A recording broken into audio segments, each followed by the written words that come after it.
President Robert Mugabe has appealed to world leaders to lift the sanctions imposed on Zimbabwe following his signing of a power-sharing deal with the opposition.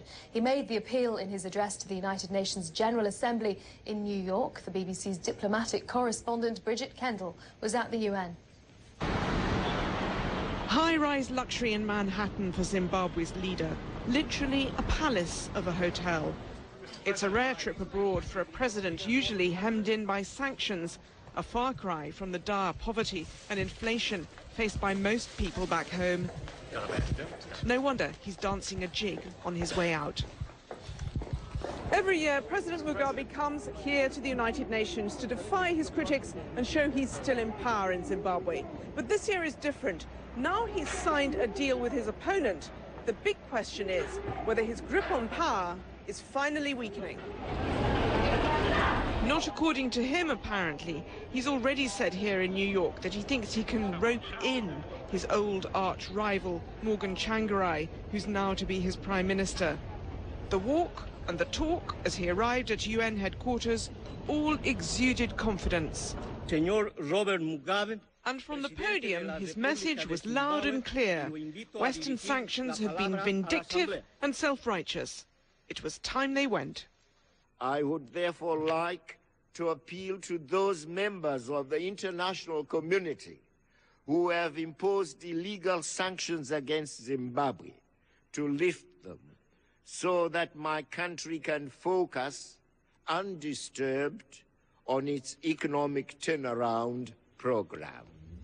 So how long might Mr. Mugabe have to wait before Britain and the rest of the EU relax those sanctions? Well, the ball is in Mr. Mugabe's court. If he's ready to live up to what he's signed up to and the deal that he's done with Mr. Tsvangirai to redistribute power and shift power to someone who won the election, Mr. Tsvangirai, then there'll be engagement from the world on reconstruction. But it needs to be actions, not just words. We don't deserve those sanctions. It's actually evil. As he left UN headquarters, President Mugabe hit out again at his Western critics with typical vehemence, accusing them of trying to orchestrate his downfall. So would he still be Zimbabwe's leader in a year's time, the BBC asked, back here to make another speech? Yes, of course, why not? Bridget Kendall, BBC News at the United Nations. Meanwhile, world leaders and philanthropists gathered at a summit in New York have pledged nearly $3 billion to fight malaria. The meeting at the United Nations as well is looking at ways of meeting the Millennium Development Goals, targets for reducing global poverty by the year 2015. From New York, here's Heather Alexander. It's being hailed as the broadest ever alliance. Representatives from more than 90 countries, worldwide celebrities on top of that. I'd like to say that I'm not here as a rock star, really I'm here as a fan. And I'm a fan of Malaria No More. Billions were pledged from global organizations like the World Bank, from charities and foundations, and from nations like Britain. This is a historic meeting and a historic moment, and I think people are beginning to realize, everybody here, that it's not just a $1 billion moment. It's going to be a $3.5 billion moment.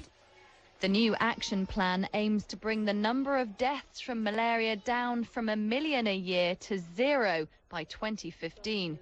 It was a bold attempt to drum up enthusiasm for efforts to improve the situation on the ground.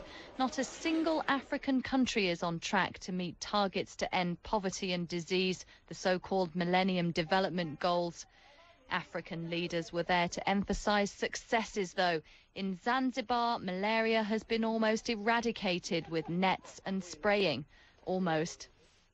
Of course, our preoccupation now is to create the mechanisms to sustain the success so that we don't have a re-emergence, because we had succeeded.